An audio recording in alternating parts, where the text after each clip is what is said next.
What is going on, people from the YouTube? Welcome back to another Pancho Things. Happy New Year. Today I'm going to be doing another episode of Dog Hunting for Beginners by a Beginner. We're going to be talking about decoys, placements, what have worked for me, what I have tried so far. This is an area that I'm still working on. This is an area where I'm still learning. This is an area where I'm still figuring things out. But I can give you what have worked for me so far and the reasonings behind it. So let's get started.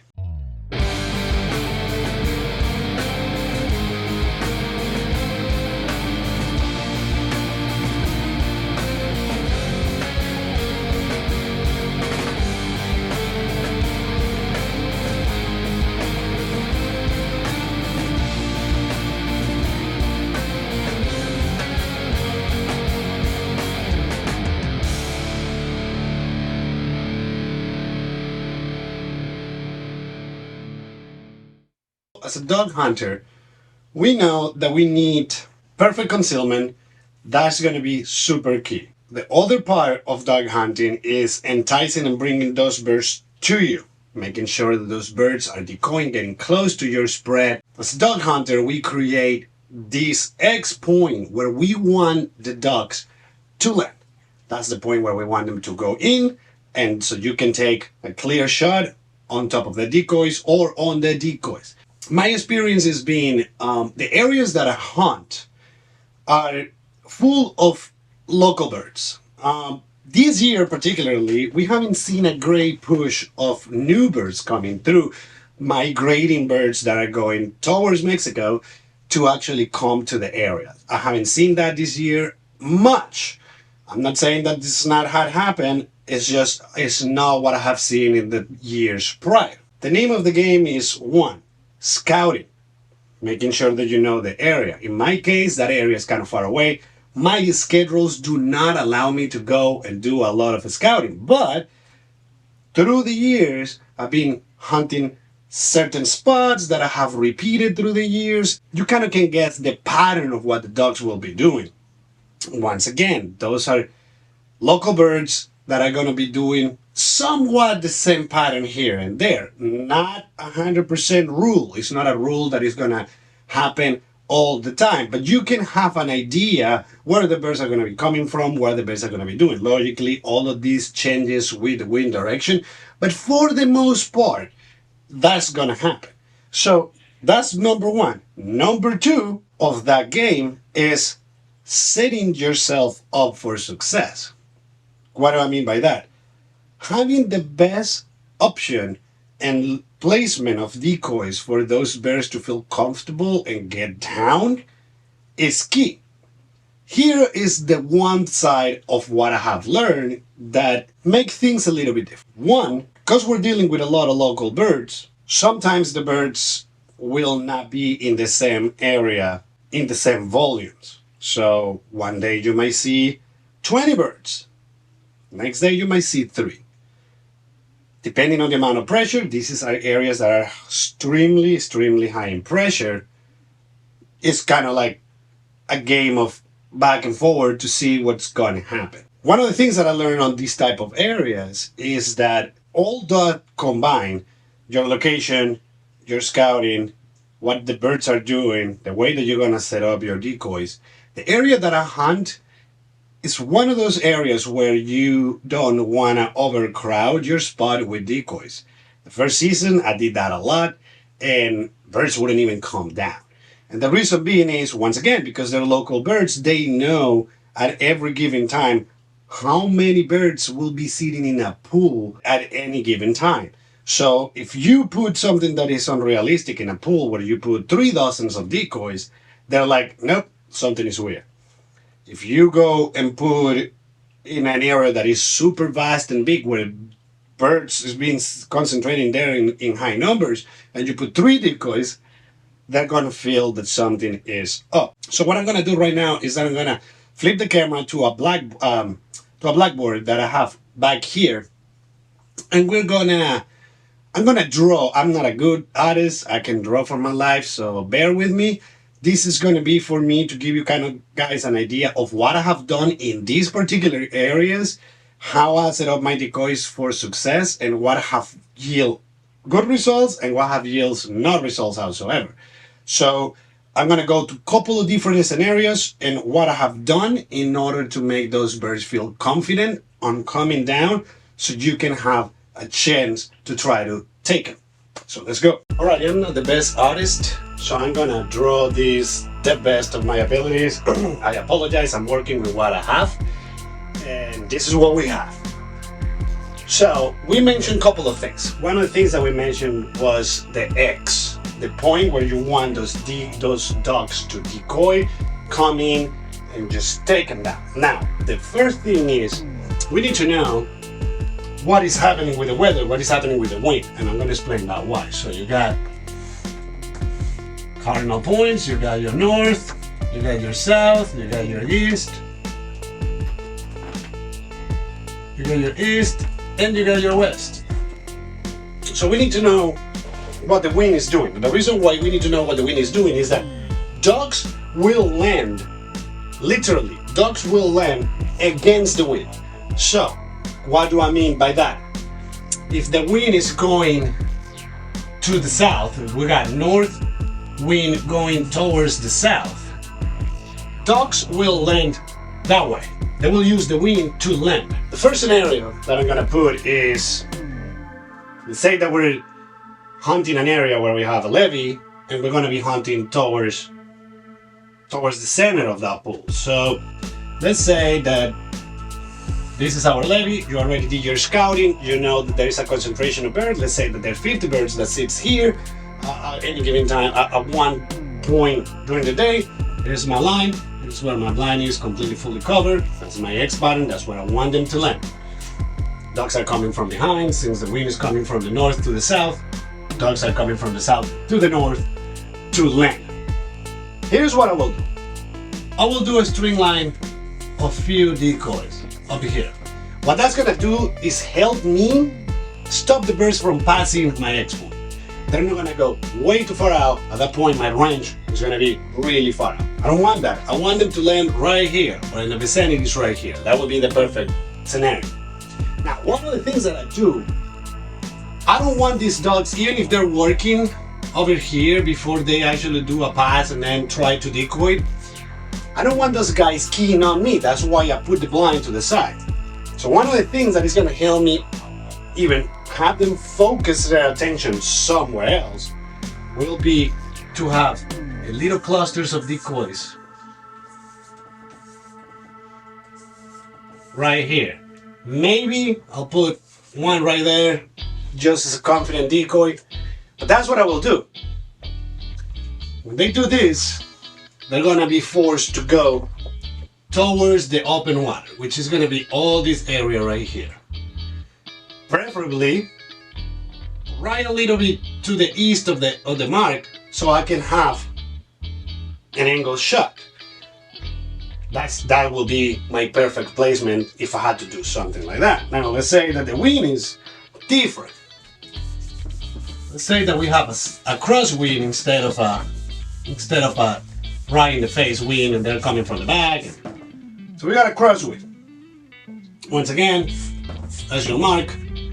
Now we got wind coming this way. What would I do at that point? So let's say that I already have my blind here. I will do kind of like a simple scenario. Wind is going that way, they're gonna try to land this way. What I will do is kind of like the same thing. I will build a fake wall of decoys to prevent them from passing. Now, since I'm there, I could have that a little bit farther here. I can have that farther here, but for explanation purposes, I'm gonna do it right here. So I'm gonna do it right there. I might put a little cluster of decoys down here, and maybe a couple out here. What I'm doing with this is just ensuring, once again, the birds are gonna land on my open water. I have a nice shot towards those birds. That's one of the techniques, or like what we like to call kind of like a J pattern. That is kind of like, kind of forcing that. You're creating like a runway where you want them to land, and versus leaving it all open and just putting decoys everywhere that will land whatever they please at that point. So that's an option. Let's say here's where scouting comes to place heavily. If you have seen in some of my videos, I have hunt on places that have little islands. If I know ahead of time that the island is there and I'm gonna look for it, sometimes I have found this island after the light comes out and I realize it's not just bushes, it's actually an island. So one of the things, let's say that you have an island. You're gonna be hunting there. And you got open water, maybe some brush.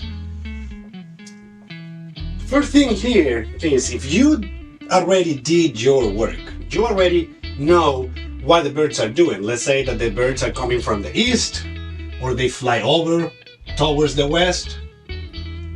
Then you know where the birds are going. Now, knowing that information, what it will guarantee you is one, where in the island, if available, any different spots in the little island, you're gonna be locating yourself. And two, depending on what the wind is doing, where you wanna dump your decoys. Logically, this will change, it will vary. Certain time of the year you will do something, at the end of the season you will do something else. So let's say that is early on the season and that's the blind that I'm gonna be hunting.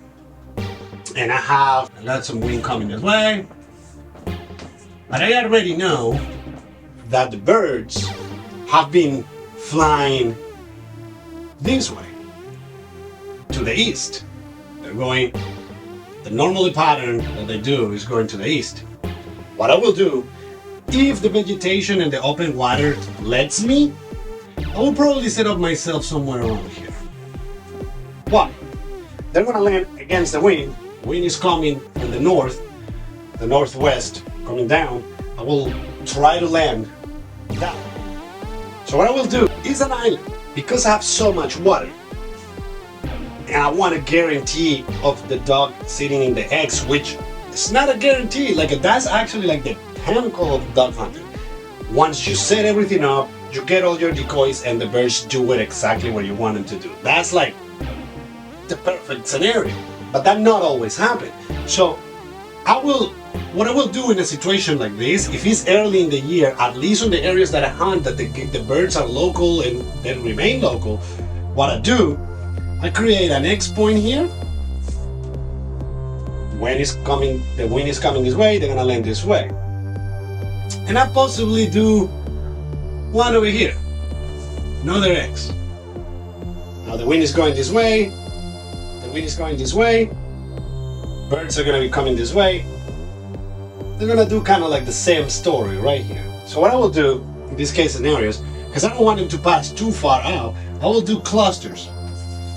Now, early in the season, I can afford to put a little bit more decoys than I would towards the end of the season. Towards the end of the season, the birds are accustomed to see spinners, to see motion decoys. They're already accustomed to see all of this. I decrease my amount of decoys and I just play with it. So I will do a cluster here. I will do another cluster here. I'll do definitely a cluster over here. And I will do a cluster over here. And I will do maybe something like teal, put several little teals around. The wind is, once again, it's coming down. Birds are gonna try to land that way. Now, there might be somebody hunting on this side or somebody hunting on this side. So those birds not necessarily will follow the same pattern. Once the shooting starts happening, they're gonna try to move away from whatever is the source of pressure and sound. So what I'm doing with this is just giving myself the opportunity to have a different chance to take these birds. So birds that I might be trying to get out of there, running away, they will encounter this. And if they decide to calm down, since they're gonna land this way, I don't want them landing down here. I don't want them landing down here. I want them to learn here or in the vicinity. That's why I left all of these open. I can take a shot here, I can take a shot here, I can take a shot here, and I'm leaving this completely unattended. I can also take shots all over this area.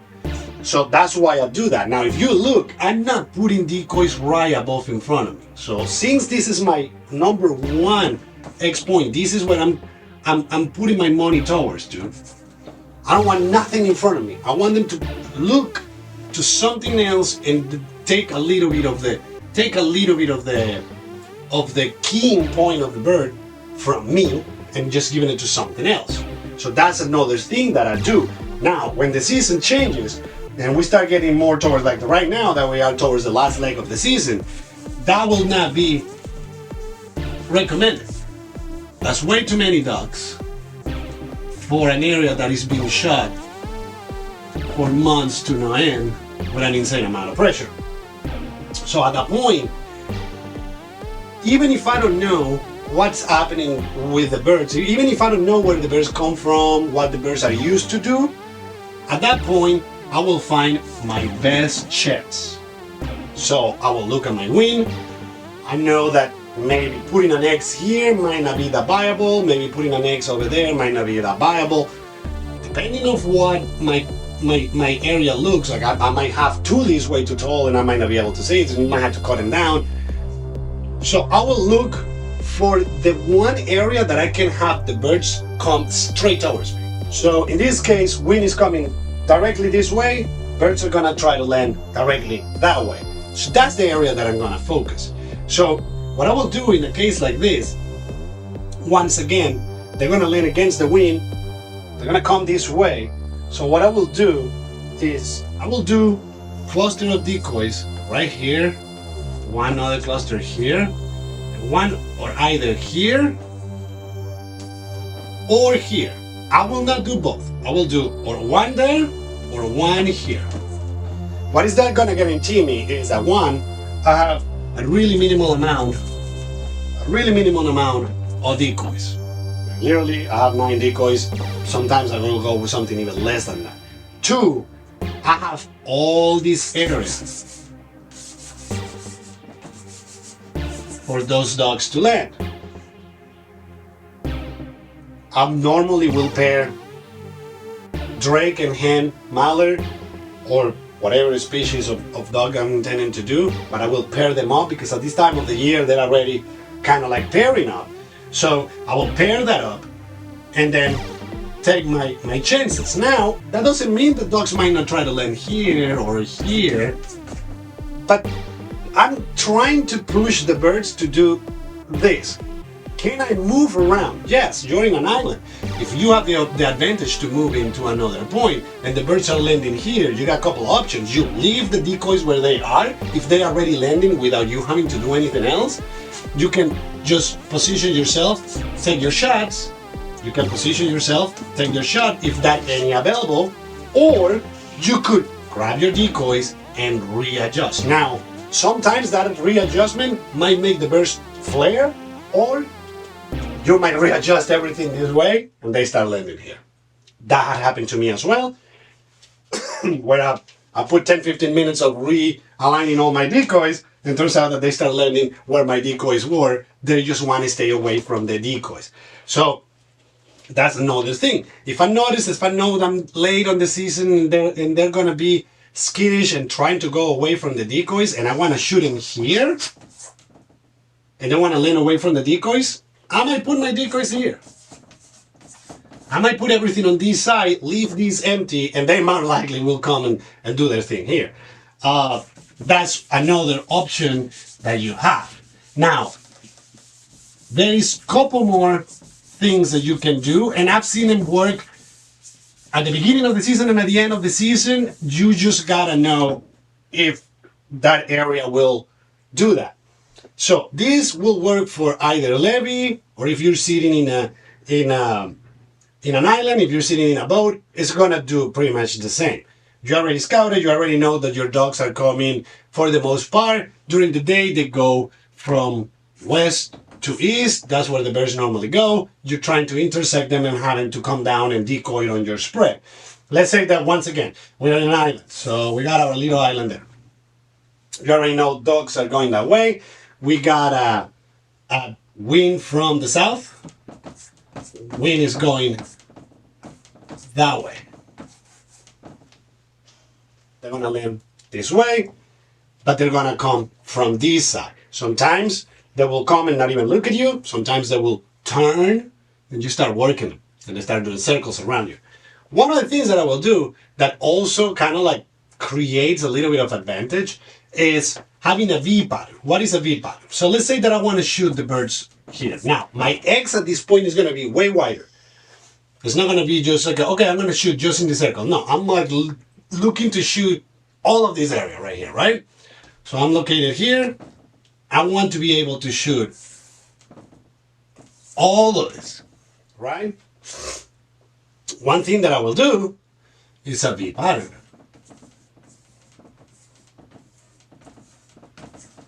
I'll have my decoys on a V.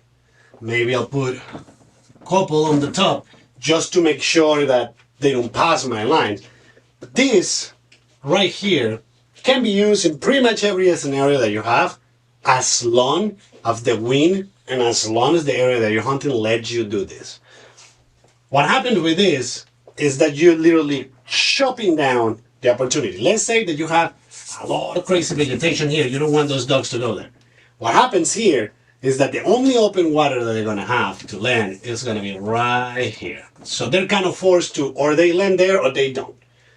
There's no more other options. Or if there are holes in the grass here, they might try to hide themselves into those holes. But more likely, you're forcing the birds that are coming that way to see these holes. Now, I've seen these in almost in straight lines on people that are hunting seabirds. They're hunting sea dogs. And they literally put a string line, and the birds just key on them and they start getting like literally almost like a flat fly on top of the water, and they take the birds down. This is something that can work for you.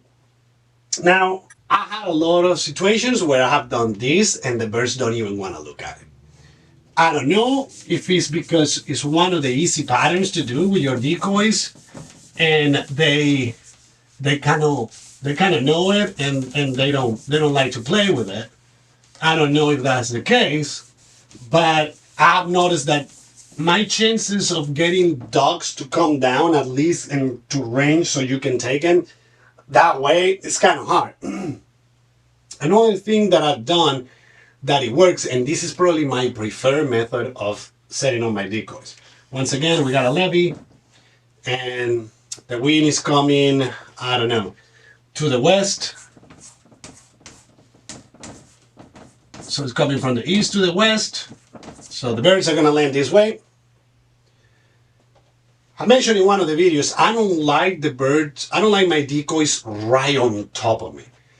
I just like to have a little bit more of an opening and a chance to see what the bird is doing and see what my options are going to be throughout the day on working the bird. So let's say that that's my point. I will set up my blind on this side, and I'm going to, instead of having my X point to shoot the birds right there,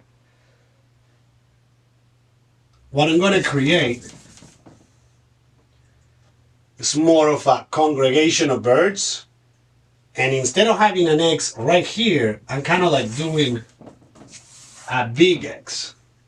As gotta make sure that my range, that all my birds are going to be in range, but I kind of maximize my space. So what I do is that I don't go with a V shape, I don't go with a U shape. What I do is that I put a cluster of decoys on a spinner.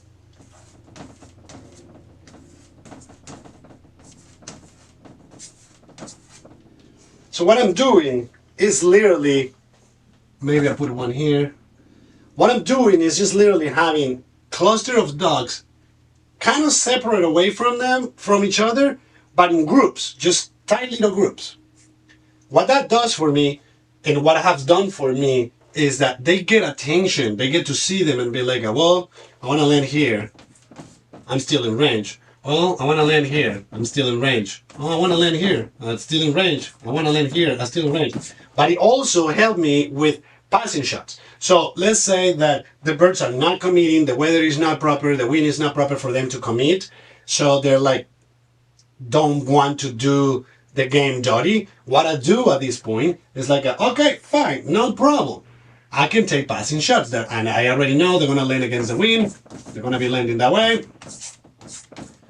so I can monitor. If they still kind of like, oh, I don't know, I still, on any given point that they're doing that, I don't know if I want to go down, I don't trust this area, I got in range shot, in range shot, in range shot, in range shot, in range shot. Now, that's if I want to do passing shooting. If the birds are actually coming in and doing the decoys, then you will see exactly what part of these holes they're gonna like, and they're gonna go for it. Now, all of these will only work, one, if you have birds, and two, if you have the time, the space, and you have the idea of what the birds are doing prior you get to the hole. Now, that's not always gonna be the scenario. That not always work that way. Sometimes you're gonna set up your things in a way, and birds are gonna start doing something completely different, something that you probably didn't notice when you were scouting, or something that you didn't notice last time that you were hunting a pond that was close to that one, and you could see birds kind of like dumping on this area, and you have a kind of like an idea geographically where they're dumping, but then when you get there, you get to realize that in the middle of that, there is a chunk of like wood or something, and you're thinking that they're landing there, but actually what they're doing is that they're dumping, but they're actually turning and landing on this side. So scouting is important, or knowing exactly what the birds are doing on those patterns. Now, that's not a 100% guarantee. There's going to be days there's going to be days where the birds are going to be doing one thing, and maybe next day they're going to be doing something different or doing nothing at all. They might not even show up, and that is it is what it is. So one of the things that I normally keep in mind is I already know for the years that I've been hunting this area, an insane amount of decoys, it actually hurts you more than help you. So I already know at any given time, my car has 4 dozen of decoys at all times. Unless that is the beginning opening weekend or past opening weekend, I will never use more than a dozen or two at the most. And two that is like, it's been really rare.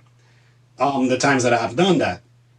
For the most part, I'm in a dozen or less for the area that I'm hunting. I know that there's going to be other areas that I'm going to be hunting in the future that a half a dozen decoys actually is not going to do anything, and I'm going to have to push way more decoys, deploy more decoys, have a different tactic on the way that I'm going to set them up because they're working in a different way.